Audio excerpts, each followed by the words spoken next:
Taste the Daily. Trichy விமான நிலையத்தில் பிரதமர் மோடியை சந்தித்த அதிமுக பொதுச் செயலாளர் எடப்பாடி கே பழனிசாமி விவசாயிகளுக்கு கடன் வழங்குவதற்கு சிபில் ஸ்கோர் கேட்பதிலிருந்து விலக்கு வழங்க வேண்டும் உள்ளிட்ட 3 கோரிக்கைகள் அடங்கிய மனுவை வழங்கினார். இந்த சந்திப்பு குறித்து விவரங்களை பார்க்கலாம். ரூபாய் 4900 கோடி மதிப்பிலான பல்வேறு நலத்திட்ட பணிகளை தொடங்கி வைப்பதற்காக 2 நாள் பயணமாக பிரதமர் மோடி தமிழகம் வந்தார். தூத்துக்குடி விமான நிலைய புதிய முனையத்தை திறந்து வைத்துவிட்டு திருச்சிக்கு வருகை தந்த பிரதமர் நரேந்திர மோடியை அதிமுக பொதுச் செயலாளரும் எதிர்க்கட்சித் தலைவருமான எடப்பாடி கே பழனிசாமி சந்தித்து பொன்னாடை அணிவித்தும் பூங்கொத்து கொடுத்தும் வரவேற்றார்.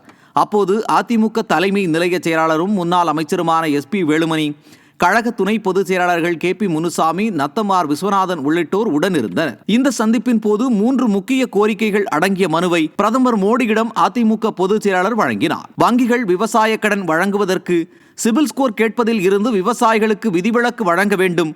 தமிழ்நாட்டில் ராணுவ தளவாட உற்பத்திக்கு வழிவகுக்கும் டிஃபென்ஸ் காரிடர் திட்டத்தை சென்னை, கோவை, ஹொசூர், சேலம், திருச்சி ஆகிய 5 மாவட்டங்களில் உடனடியாக செயல்படுத்த வேண்டும். விவசாயிகளின் உயிர்நாடி திட்டமான கோதாவரி காவிரி இணைப்பு திட்டத்திற்கு நிதி ஒதுக்கீடு செய்து உடனடியாக நிறைவேற்ற வேண்டும் ஆகிய கோரிக்கைகள் அடங்கிய மனுவை பிரதமரிடம் அதிமுக பொதுச் செயலாளர் வழங்கினார். மனுவை பெற்றுக்கொண்ட பிரதமர் மோடி அதனை பரிசீலித்து ஆவணம் செய்வதாக அதிமுக பொதுச் செயலாளரும் எதிர்க்கட்சி தலைவருமான எடப்பாடி கே பழனிசாமியிடம் உறுதியளித்தார். இதனைத் தொடர்ந்து நியூஸ் ஜேவுக்கு பிரத்யேக பேட்டியளித்த கழக பொதுச் செயலாளர் பிரதமர் மோடியை மரியாதை நிமித்தமாக சந்தித்ததாக தெரிவித்தார்.